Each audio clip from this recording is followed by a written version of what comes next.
Okay, so for today, what I have for you guys is something that I kind of didn't see coming in a weird way. So apparently, the Australian government wants to take down, or at least not take down, but more like wants to age restrict social media to like a certain demographic. For I saw multiple sources saying like around like 16 years old is like the cutoff they want to do that for, and we're going to talk about it today, and I'm going to explain to you why I believe that it is kind of a bad idea, or at least it's not as good as they think it is. But anyways, so that's basically the basic premise of the whole idea. And I know social media is very, very controversial these days because you have stuff coming out like brain rot and all this fun stuff, and it's kind of like, how do we, control, not control, but how do we better monitor what people are taking in, especially when it comes to like children and parenting. And so this, it kind of sounds like, it sounds like it's in a good direction, but it's kind of like, I believe that there's so many ways to circumvent this. I mean, literally, like the other day there's this whole stuff with the Cox Media Group that revealed that, they are listening to people's conversations on their phones for targeted advertising. Like we all knew that was kind of what's going on, but to have it admitted is a whole like, wow. I can't even believe that they actually do that. But so regardless, there's always going to be stuff that's going to be targeted towards people, especially children and all that. So I feel like when it comes down to it, this is a very bigger problem, but we'll talk about that later, okay? We'll get into it. But for now, I'm going to turn your attention to this Variety article that I found here, and I think it summarizes our situation pretty well. So I'm just going to read a couple of snippets from it, and then we'll get to the rest of it. So here it says, the Australian government said Tuesday that it will introduce legislation this year that bans children from accessing social media. The exact age has yet to be determined. The plan announced by Prime Minister Anthony Albanese aligns with moves by other governments around the Asia-Pacific region seeking to rein in online media and social media in particular. Many in the region are concerned that social media platforms are causing addictive behavior, enabling bullying, gambling, and facilitating cybercrimes. Albanese called the impact of social media on young people a scourge. Governments in Malaysia, Singapore, Pakistan have all sought to move against social media companies in the last months, though reasoning and methods differ. And this week, Malaysia halted its plan to reroute internet traffic and implement a kill switch. So essentially, with that whole situation, Malaysia was trying to, in a way, censor the internet. And so, and let me tell you something. How do I really put it? Even the internet that you have right now, you probably maybe see like maybe 2% of the internet. There is so much stuff that you don't see, which is kind of fascinating because it's like the internet is so unbelievably massive that I can't even explain to you how it is. But I won't go all tech geek on you guys today. But it is absolutely massive. So you're telling me that you're trying to censor it, and I'll probably pull out some stuff later in the video about it. But long story short is that Malaysia really tried to censor the internet, and it went as badly as you would imagine. Because when it comes to censorship, it's a very tricky subject because like the fine line is like, what does the government really tell you what you can and cannot see? And that's a whole different discussion for another time, but that's the whole point.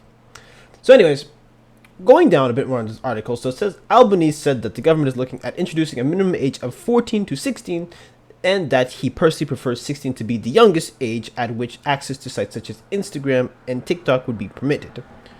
The federal government is currently testing different methods for age verification and will decide on the minimum age figure after testing is completed.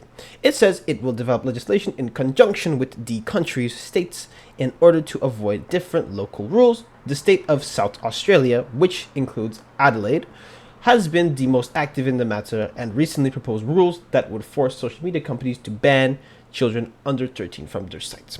So, what I'm trying to say is that,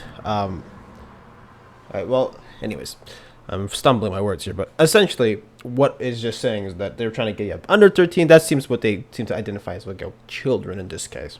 And so, what I want to explain to you is that, like I said, in theory, this sounds pretty great. But the question is, like, how much personal freedom are you really sacrificing for this? Which is kind of like, You're basically saying, okay, well, we're gonna ban this, but you know, how easy it is to circumvent rules and stuff like that. You know what? Let me show you guys how easy it is, because I feel like I'm not. If I can only say so much, but as it is right now, Instagram doesn't have any verifications. Let me show you right now what it's like. Okay, so here I'm just making a basic Instagram. I probably have to verify it, so I'm gonna just sign up for it real quick. And so, all right. This will be part of your public profile. So if I want to say that maybe I am, okay, maybe I'm 13, okay, at the time, all right, making an Instagram account. You have to be about 13 to make an Instagram, but say I want to do that. So here, well, this is actually on the private, but say so January 1st, hold on some, okay, say I'm like, me 2000, okay, I'm going to pretend to be 24 right now, right? So I go next. Okay, now I have to get my verification code. So I have my verification code here, and so I'm going to sign up. And so, let's see what happens when I sign up for Instagram, okay? Just out of curiosity. So, I have my code. I'm just going to wait for it to load, and hopefully it doesn't load too long. And what's that? Oh, I can even turn on my notifications, but we'll say not now.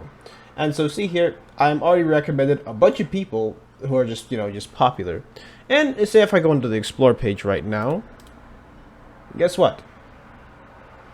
It's a bunch of random stuff that's on here.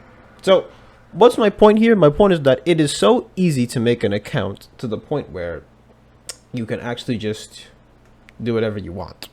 So, it doesn't matter what your age is. And so, you can always circumvent this. Now, I don't know if Australia is going to implement something like, I don't know, like you have to bring out your ID, but that even brings up more ethical questions, which we will discuss later on. But anyways, okay, so a lot of stuff that people don't seem to realize is the fact that you can actually control what your child sees on social media. So here I have introducing stricter message settings for teens on Instagram and Facebook, and this was actually released earlier this year. So here is like, I'm just going to show you the takeaways of this stuff. So we're building on our work to provide age-appropriate experiences for teens and to make it simpler for parents to shape their teens' online experiences. We're taking additional steps to help protect teens from unwanted content by turning off their ability to receive messages from anyone they don't follow or aren't connected to by default. Before a teen can change certain Instagram settings, they will need approval from their parents through Instagram's parental supervision tools. So essentially, what this app has is that if you are a parent and you don't want your child to see certain stuff or don't want getting messages from people that they don't know, you can actually see what's going on with that. Hell, you can even go to other places like Google. So Google over here, it says how to set up parental controls on Google Play. So this is mostly for like devices and stuff, but either way, when you put parental controls on a Android device, you can restrict what content can be downloaded or purchased from Google Play on that device based on maturity level. However, purchase approvals will only apply to purchases made through Google Play's billing system. Or we can go to Apple here as well, where it says use parental controls on your child's iPhone and iPad. With screen time, you can turn on content and privacy restrictions to manage content, apps, and settings on your child's device. You can also restrict explicit content purchased and downloads and changes to privacy settings. And mind you, they actually spam my phone with this stuff sometimes, even though I'm not a child. But my point is that there are actually a lot of tools to prevent people from doing that. So what I would suggest is that maybe perhaps a government could, you know, promote this stuff, and instead of banning it outright, it could, you know, encourage parents to be a bit more active in it, because, you know, some parents don't have social media or whatever, they don't know what's going on. But it's just that, especially when it comes to like teenagers and children, it's just that they're so malleable in different aspects. So it's nice that a parent should be, you know, parenting. Now, of course, that a life is not easy, but the point is that there are tools out there at your disposal that you can use instead of just, you know, resorting to banning.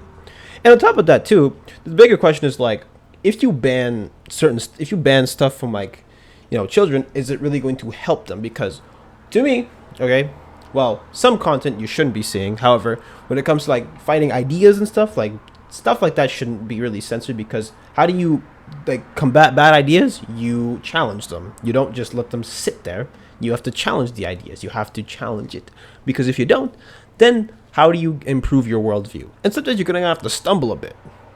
But and also on top of that, we gotta look at how these algorithms are even working in the first place. Because you ever notice, I mean everyone knows this, but you listen to one type of content and you get spam with that same content over and over again. It's actually how you get echo chambers. Like, that stuff should be looked at. So I feel like this feels like a band-aid solution to something that's a bit of a bigger problem. And I'm just saying, look at this, like this feels like a very out of touch solution. And when you think about it, even like, I can only speak for me, but even when I was growing up and thinking about like internet usage, like, listen, in my opinion, they did not do enough. Because what happened? The same stuff they'd educate us about, like, listen, people went and did it anyways. So I feel like in order to like help people understand like the gravity of like having stuff on dealing with the internet, you gotta really take them through it, or else they're not really gonna get it, in my opinion. So, and also parents should be really more privy to using tools like parental controls on a phone, because that way your child literally sees what you want them to see. And of course, as you get older, you start opening stuff more. But I'm just saying, like, there's no progression here. It's just like we're going straight to educating. And on top of that, if you have to start providing an ID, that's a whole different ball game entirely, which I don't really agree with per se. And when you really, and you'll have people be like, oh, this is actually really good, this is really bad, but it's just like, I always say this every time. It's kind of like, you're kind of opening Pandora's box, where you don't really know exactly what you're going to get. And you might actually be opening up a can of disaster, because it's kind of funny. If you ever had to babysit a child, or anyone who's young anyway, sometimes it doesn't matter where you hide stuff. Okay, you hide stuff in the most obscure spots, and guess what? They still find it. Now, depending on what it is, of course, you don't want them to find it. But I'm just saying, like, sometimes hiding stuff isn't enough. Sometimes, putting a gate is a bit better. But the whole point is that this is a whole can of worms. And I feel like people who just say, oh, this is a good idea, aren't really thinking about the bigger ramifications. Because, like I said, the internet is going to be here for a while. And so if you don't know how to navigate it, then that's what, that's what the real problem is. And on top of that, what we also should be doing is that we should be promoting stuff to, like, counteract, predatory virusware and stuff, and being people very knowledge of, like, scams and stuff. That's what we should be doing. And on top of that, people should be looking at these algorithms like, okay, I need to tailor this algorithm in a way to, like, do what I want it to do. Now, of course, you could do that, but it's just like, sometimes it's a lot of work, it's a lot of inconvenience, but it is what it is. So the question is, like, do you want to keep people safe, or do you want to do, or do you just want to take the convenience, but you have problems later on? It's quite a question. But honestly, guys, I'm just going to say this much. I think the government is definitely overcorrecting in terms of this stuff. I don't think that's really the right solution, just banning it. Because let me tell you something, right? Banning stuff, it works for a while, but then something else happens. I mean, we could look at Malaysia again and be like, well, maybe this is not such a good idea. And so it's quite a topic. It's quite tough, especially with stuff like AI coming out and all this other stuff. But anyways, the point is, if we really want a better future, if we want to actually, be able to coexist with something like the internet, we just got to teach people how to use it properly. And I'm talking like actually teach people, not drop a commercial and be like, oh my God, this person was cyberbullied. And it's like, okay. It's more like, yeah, teach people how to do it. Teach people how to use the block button. Teach people how to, keep people away from, how to keep private messages. Like, you just gotta, we gotta work with that stuff. So I say there are tools at your disposal that you can use at any time, and I would recommend that people should use it. But either way, this is a problem that has a lot of, it's not a very simple solution. So in my opinion, the government's kind of tweaking in that aspect. They should really go and reassess, but it is what it is. But we'll keep up to date on this one, because I'm not entirely sure how this is going to work. But I don't think it's going to work. But anyways, if you enjoyed this type of video, make sure you like, comment, and subscribe, and follow my socials down in the description below. Speaking of social media, you should probably follow me. And don't worry. I'll try to be back active on some of these places again, even though it's not easy. Anyways, that's enough for me. So I'll see you guys in the next video. Later.